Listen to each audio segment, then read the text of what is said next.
Hello, guys, and welcome to the MSC Performance Podcast with myself, Luke, the winning captain from the Met-con Games, and I'm joined with the loser of the Met-con Games, Sonia. Lovely, nice introduction. Hello, everyone. Hi, Luke. Fair play. It is what it is. Still on a high from the Met-con Games. Now, it was, Today we're going to talk a little bit about the Met-con Games. We're going to review what happened. We're going to talk a little bit about concurrent training and kind of how that would benefit both being good at the Met-con Games, but also probably 95% of the people that are training at the gym, and probably something that is lacking from a lot of people's training. So we're going to talk a little bit about adding in some kind of cardio / conditioning or general movement, fitness, whatever you want to call it, into your training, and kind of like the pros and cons of that, and dive into the nitty gritty. But first, can we talk about my win at the Met-con Games, Sonia? Luke, how did you find the game? So it was the first time you took on a team. How did you find it? So I'm 100%. 100%. 100% win rate. I thought it was excellent. All jokes aside, I thought it was excellent. I thought it was a good combination. So the last one that we did was very strongman orientated, very heavy. I thought this was a really good balance. And what I like about it is it gives everyone a chance to shine. It's not relying on one or two people that are incredibly good at strongman or incredibly good at fitness. It gave everyone a chance to do well in at least one or two events. So you had your kind of strength endurance based ones. So you had your trap bar max, you had your bench, as many reps as you can get. You had a few different longer based condition ones, and you had a shorter power based one. So there's something for everyone in there. And I think it's just great to give everyone a chance to give points to the team, and makes people feel good. And I think it was a well-rounded competition, and it was super close, which is what you want really. Like, and I'm joking about obviously winning, but it's nice for it to be close, and it's nice to be competitive, and it gives people that extra little bit of a push. Because at one point I think you guys were winning 3-1, and you was like, if you won the next event, like you'd already won, everyone just starts to drop the head a little bit and doesn't really contribute as hard as they would do if it was close. So I thought it was excellent. I think that just like one thing to add is that we always have kind of like different sort of members there. Like we have solid base there, but I think again these games we had a couple of new members who I'm really pleased they actually joined, because you know how people are always scared of doing the games because it sounds like something you need to train for, or you need to have certain level of fitness.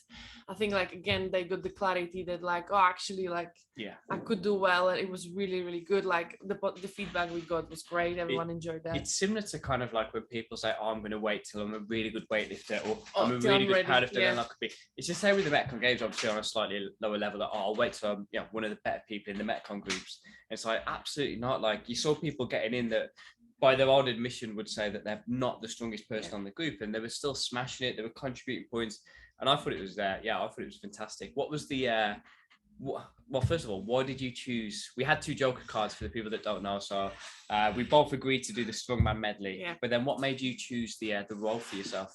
No, actually the trap bar. Trap bar, beg your pardon. That was, for me, that was a big surprise. Because you originally, we spoke and you said you were going to do well. Yeah. And then you changed to trap bar. So actually, look, I know it's almost a week after the games, but I'm still getting back into it, and I can't get over it that I should have chosen my Joker differently. What would you have done? I would chose the ski erg, but actually because we used it as the last event to kind of get the final point, I don't know if I would be able to. No, we wanted that to okay be so if anything I would choose that, because like I think in that event I would be like the stronger person, whereas the trap bar I could have been a bit more tactical, and think you guys had quite loads of lats, and you were lifting like 200 plus, which my deadlift wasn't really any beneficial.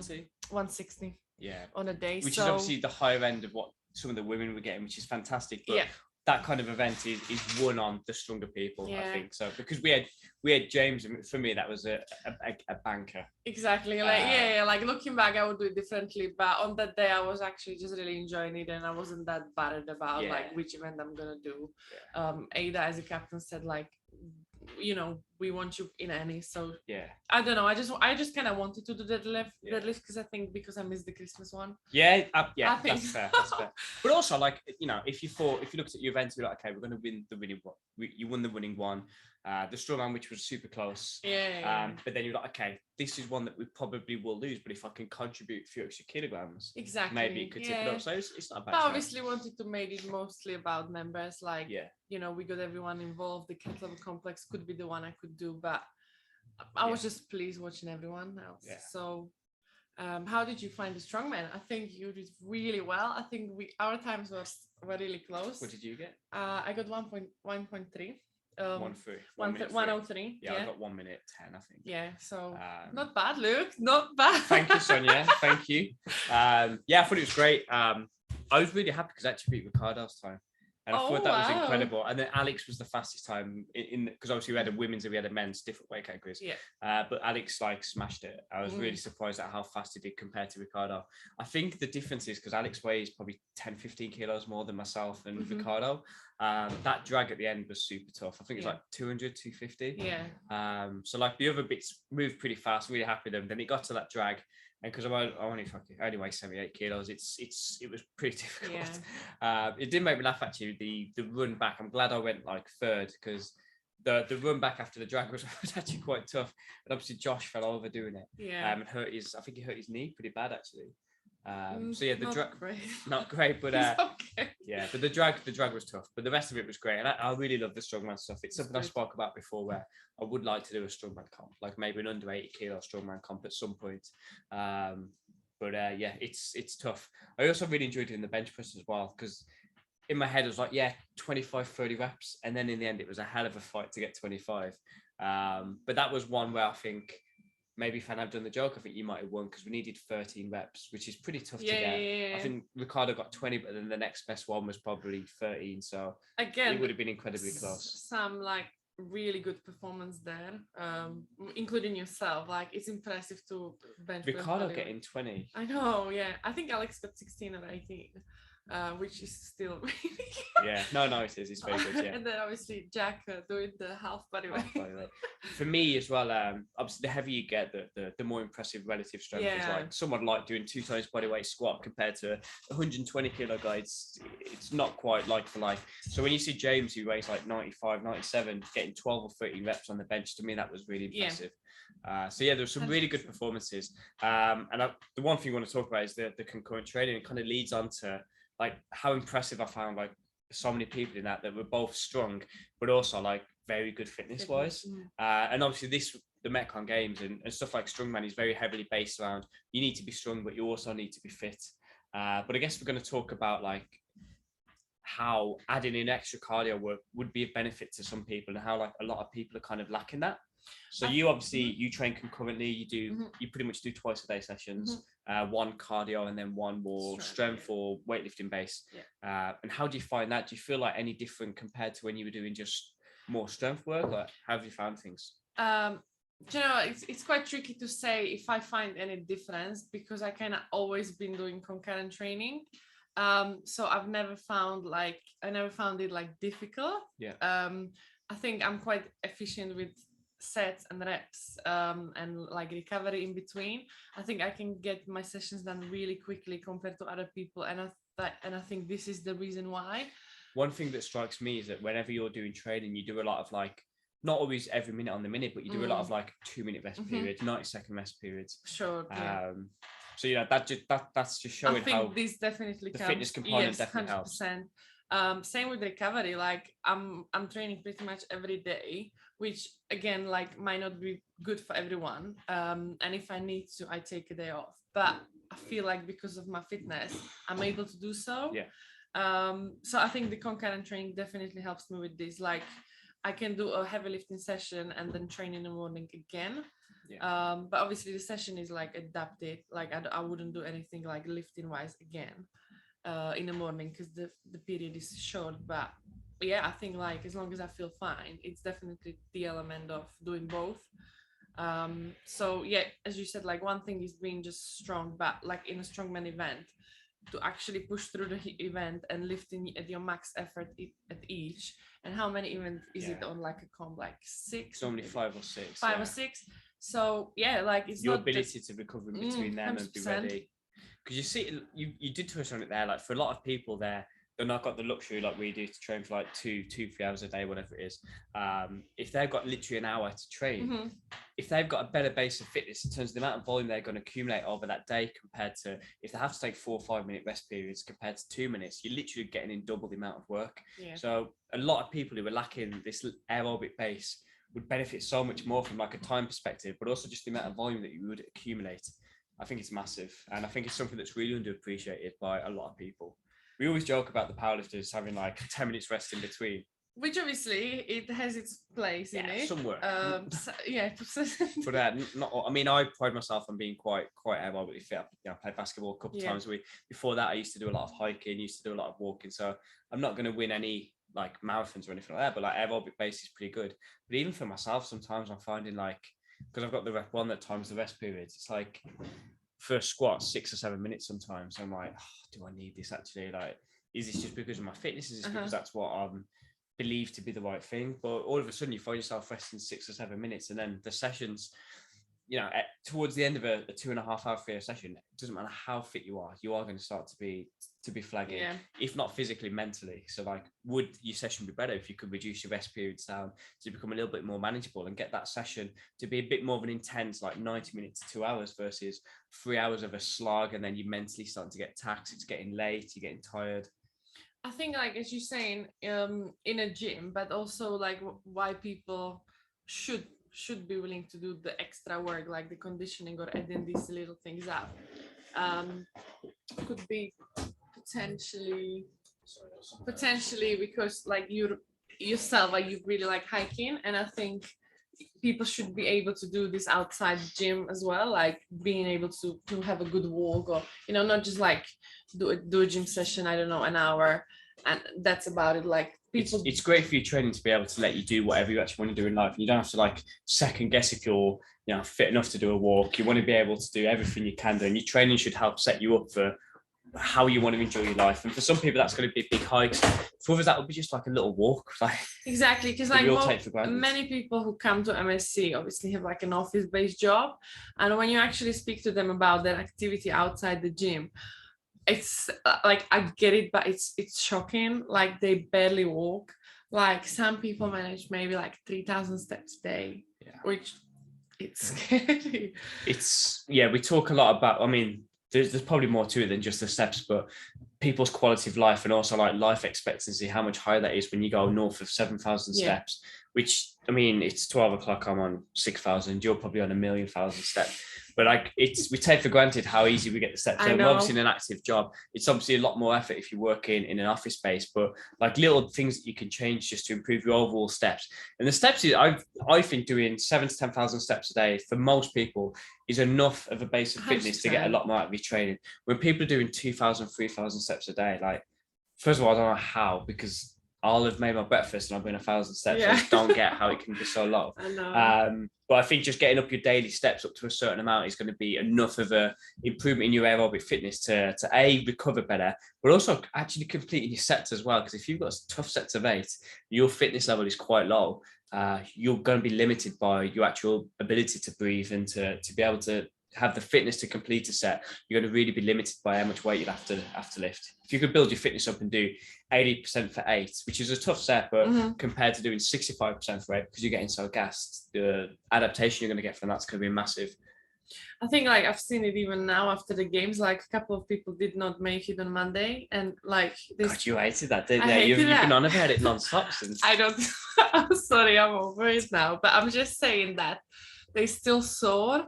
Whereas, let's say, I know I did not do all the events. We did too, didn't you, Sonia? I know, but I was back on training on Sunday, and some people are still sore, and it's Wednesday. And again, this just shows that like most of those people are only doing the Met-cons. So they actually don't do much of strength work. The novelty of the strength training. And let's say like Ricardo, you mentioned before, he does bits in the gym as well, quite a lot. So I think like that's why he was kind of like complex. I think Connor did really well as well. But obviously he's been doing Met-cons for a while, so you can tell the difference. You can see if people actually getting the benefit out of both. Because it definitely works both ways. You've got people that do just purely strength training that would benefit from more general activity, more general fitness to improve their strength training. And you would also get people that want to push the Met-cons harder, don't particularly enjoy doing strength training, but would benefit from doing a little bit of strength training, improve their kind of force output, would get so much more from exactly, and movement it works quality. It works both ways big time.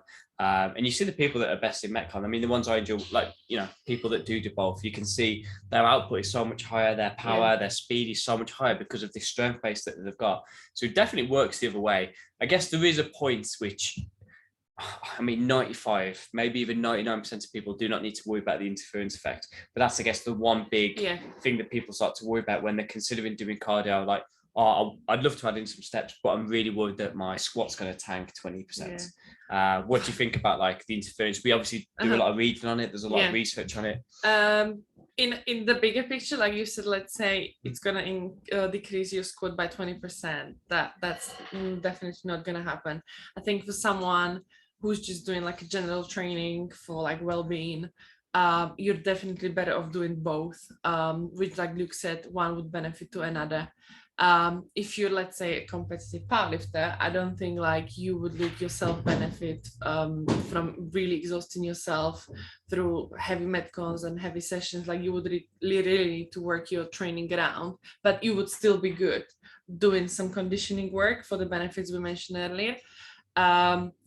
If it's well managed, well planned, I don't think it would impact it that much, but there is definitely a small percentage which would have the effect on, like, I think it's the saying you always say, I really like it, I don't know if I'm going to use it correctly, but like, fight your battles, or fight your battles. Is it the one? Like, you told me as well that like I should pick one thing I really want to be good at, because like, how I wanted to be good at everything, like CrossFit, running, strongman, and you just can't. Like, it's difficult to give. You can be good at a lot of things, but if you want to be excellent at one, it's incredibly difficult. I will say, when you go back about like the powerlifting thing, it's like, the best training I've had for competitions and stuff, I've still been doing like walking. The difference is as you get close to competition and your training stress is a lot higher, you're not climbing Snowdon, and you're not trying to climb Snowdon as fast as you can. You're not doing the 3 peaks challenge. You're doing more kind of leisurely walks, but you've still got that small dose. It's all the dosages, isn't it? As your training stress is increasing for your strength work, your cardio and your condition stuff becomes on the backbone a little bit more, kind of into maintenance 100%. Mode. So even like, the week of a competition, I'd still be going for like light walks, still be getting the 10,000 steps in, because the overall goal of, I'm also a weight class athlete, that would also complement that. But then the difference is like you said, how intense you are going into it. I like to think a lot about the interference, about like, if I go for a hike and I'm going for a leisurely hike, if I go for a leisurely hike and trying to be the best powerlifter ever, they complement each other nicely. If I was going for the best powerlifter I could be, and I also wanted to climb Snowdon in the fastest time ever, the difference between taking part and doing something leisurely compared to doing something as intense as you can is massive. And that's when you start to get the interference effect. If you do some running, you do a lot of cardio, which is obviously the sport that you do. But if you wanted to run, I don't know, half a marathon, the fastest time that you could, that would take away then for your weightlifting training. 100%. Like, doing some running doesn't at all. Even when like I was like in peaking phase and I wanted to PB my lifts, like I was backing off the conditioning, like loads of off feet. You gotta pick the priority. So as you said, like, if you want to be the best at it, does it matter what you do? Yes and no. So yes, as you said, like, I think it was a really good example with the Snowdon hike. It would definitely impact it. So what do you think is like the what's the minimum that people, if someone's thinking, okay, I'm just doing strength training, my step count is 2,000 steps. Obviously we're going to say progressively build that up, but like, what would you say people should be building up towards as kind of like a minimum to complement the training without getting that interference? I think like adding slow dosage, like at the end of the session, starting literally maybe with like 2 to 5 minutes, cool down, finish off like steady, and then progressively build up to maybe 8 to 10 minutes. Because obviously as you then go in like anything like 15, 20 plus, that adds up to your session, doesn't it? But you've only got 90 minutes, you only have 20 minutes of. But like even just like steady state 10 minutes twice a week can make quite a difference. So I would say that like starting small, because you don't also want to just go and set the clock for 60 minutes and be like, okay, I'm gonna do now cardio. Nothing creates soreness like a novel thing. So if you go for the first run and it's it's not manageable. So like the first time doing strength training after a 2-week holiday, you're going to be incredibly sore, and it is going to then take away. Good that you mentioned running, because I think this is the first thing people kind of take on when they want to start doing conditioning. They go for a run because that's something what people I think genuinely think they gotta do, or they know how to do, because if you just come to a gym, you don't really know what to use. And this is where I think they make mistakes, when they just go for like long runs. Like someone would just literally go for like 5 or maybe 10K with no experience of previous running, which I don't think anyone should do. Like small mileage, building up. I think girls from the gym now they've signed up for half marathon. And they again started like I think Ada and Emma's doing it, and they started running, but I think they maybe slightly overshot it as well, because they haven't been running for a while, and I think straight away they went into quite like long distance. Yeah, because for that they've definitely got the fitness for a half marathon, but it's just about building up that training volume on top, because they're not just doing nothing, they're adding it on top of already. I mean, they did Met-con last night and this morning. Like they do a lot of training. Yeah. They've added more onto it, and it's probably exceeded what they can do. What do you think, like, for people that maybe, like for myself, first recommendation would be to increase your step count, like get your daily step count to an acceptable level. And again, from the research, everyone says 10,000 steps, but I think the research is like you get all the benefits from health indicators from about 7,000 steps. So I think gradually building up towards there is a really good starting point. And then that doesn't actually take time from your session. If you've only got an hour 3 times a week, adding the 20 minutes can be tough, but if you are time limited, just getting your steps up in and around it. And it's simple swaps, like just park, stupid, park slightly further away, walk to the shop rather than driving to it. And all of a sudden you've done a couple of thousand steps. Like obviously these things are on a flip time consuming, but I, let's say, walk everywhere. Like I don't have a car, so that's the reason. You've got no option. But like I, let's say, live on the 2nd floor, but I never take lift, like never. Anywhere I go, or like if I can, I just do my steps. Like even here, like I would, clean the gym, hoover the gym. Like I'm using it like a step count. Yeah. Like obviously, because we're quite fortunate because we're very active with the job. But we could easily have a couple of hours just sedentary, because when we're doing admin stuff. But like you've got to make a conscious effort to try and get. And then on a class similarly, but we're fairly active. Like like my average is 30,000 steps. So that's crazy. It is crazy. But that's what you used to. So yeah. And I guess that includes when you're doing like an hour of conditioning as well. 100%. But probably step count is a good way to start with if your activity is quite low. I think it might be quite hard to like know how many steps you do unless you have like a watch or phone on you which counts steps. But I think people can in general say if they're active or no. Like they know if they spend literally whole day behind the desk or no. So as you said, like adding step counts as like a generic guide, so moving a little more, so doing these simple swaps, parking further. And then in a gym, what would you say, how would you go about around it? If let's say someone's a powerlifter and they say, okay, Luke, like, I think I want to get a little fitter. How would you go around it? Would you just add them a session on top of their training goal? The first thing I would do is add the step count, because I think that's super easy. It's the easiest way to get your activity up. It's the easiest way to get like a good return on your fitness, and you haven't really got to put any effort into it. You just got to make small conscious changes. Like 7,000 steps equates to about 40 minutes of walking, I think, 45 minutes. So you've literally just got to, that's the minimum really that you can do. And I think that's quite easy and attainable to do. If someone then say, look, I've got an extra bit of time, I want to improve my fitness levels, I'd first of all recommend trying to do some like outside stuff, because I think the psychological and physical benefit of being outside would outweigh adding an extra session in the gym.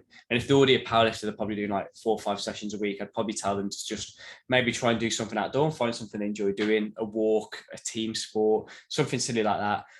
If they actually really wanted to do the gym, then I would absolutely start with like the lowest dosage of it I can. I'd probably say like 5 to 7 minute walk, And then I'd probably work the duration to about 15 minutes. And then from there, start to add the intensity. I think you don't want to go much longer than like 15, 20 minutes for it. If you're already doing like a fairly tough powerlifting session. And I'd probably also put it on like the higher stress days, because people always think, oh, this is a tough day, so I'll add my cardio on a separate day. And then all of a sudden it eats into the recovery, or you do it on an easy day, then your easy day becomes a hard day, and all your days are then tough. So I would try and add it on a harder day, which is tough for people to get their head around to begin with. But I think eventually that's going to be better for balancing out the rest of the training as well. Are you saying this from your own experience? Like, let's say you train 4 times a week in the gym. 5 now. 5, okay. 5 now, I'm an athlete. Have changed. But is it because you wouldn't like to go to gym that extra day? You prefer to be outdoors? Well, personally, I play basketball 2 days a week, the other 2 days. So I train 5 days, and the other 2 days I'm playing basketball. And for myself, that's great because it's social time. Yeah. It's outside, which the majority of the time I'm working indoors. So it's nice to get outside for a couple of hours a week. You also then got to walk to the basketball place, so you're getting more steps in. So for myself, like that's the best. Like comparing playing basketball with your friends for an hour compared to being on the treadmill by yourself listening to a podcast, it's just a little bit monotonous. And I think most people would agree that not everyone's got the luxury of being able to get all the friends together to play a team sport, but going outside is something everyone could do. Instead of going on the bike for an hour, you could walk around the canals or walk around wherever you're from. And I think that's just an easy way of getting the steps up. I did start swimming instead of like doing a cardio session, because again, like it just changes it up a little bit. We spend so much time here that like it's nice to get somewhere else. Yeah. So yeah, the psychological effect is a big one. Like if you just say someone to do an hour cardio session, if you're giving someone a tough session as well, and then you're saying, right, you've got your tough powerlifting session, and then to finish it up, you've got 20 minutes on the treadmill, it already becomes like that little bit of a barrier for people to be like, oh, like it goes from being an enjoyable experience to be like, oh, fuck, Mondays are tough. I've got an hour and a half of weights and then 20 minutes of cardio. And I think it can get like psychologically tough. I have a few people that enjoy doing it. And if you enjoy doing it, fantastic, crack on. But if you really don't enjoy doing cardio in the gym, but you want to build up your fitness, there's a lot of stuff outside of the gym that you can do. Because it doesn't, like I said, it doesn't take a massive, like you're not training to run a marathon or a 5.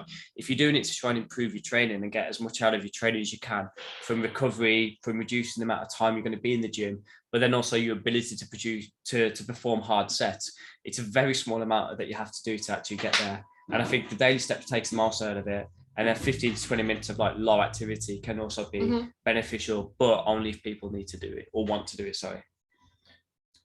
I'm happy with that. Fantastic.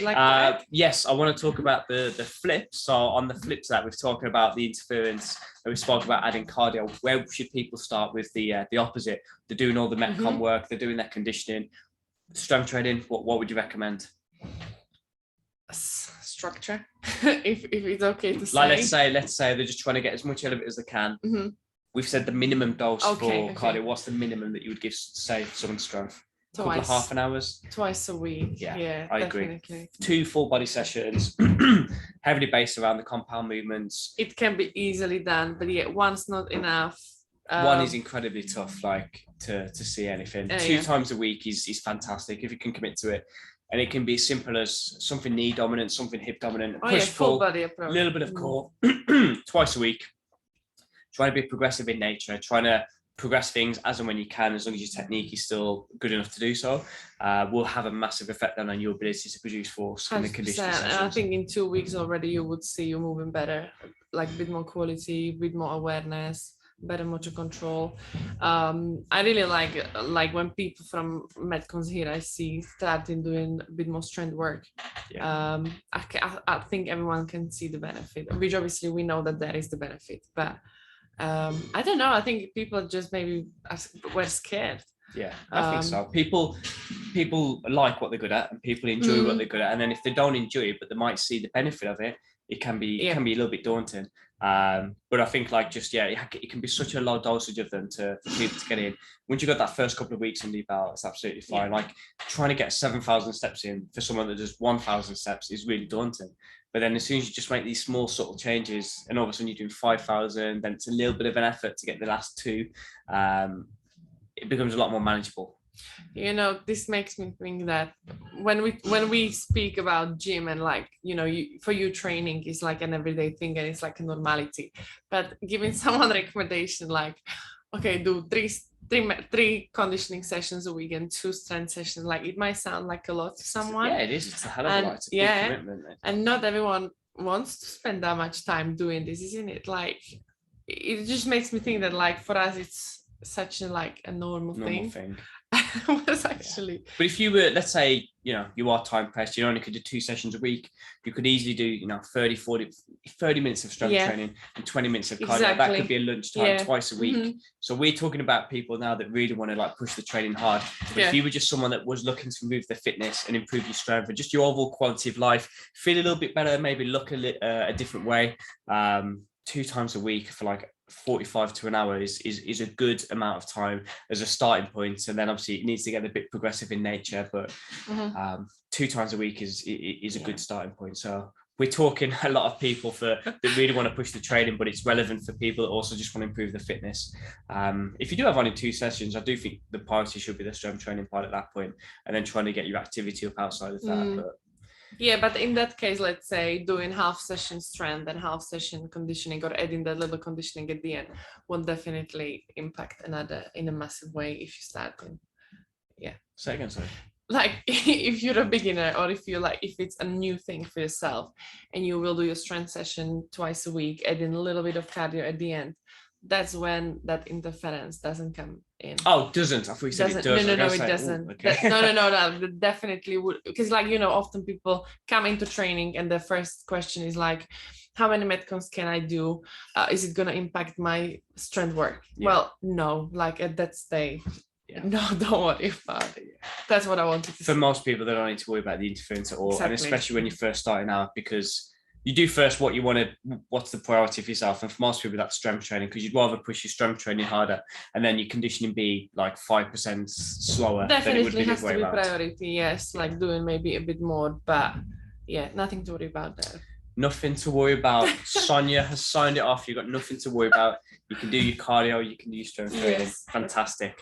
I think that pretty much covers everything we want to talk about. So if you're looking to try and get a little bit more out of your training, you are trying to build up your fitness, you want to improve your ability to do volume, then start with that step count, get your steps up to a decent amount. 7,000 is what the literature would say would be a good starting point.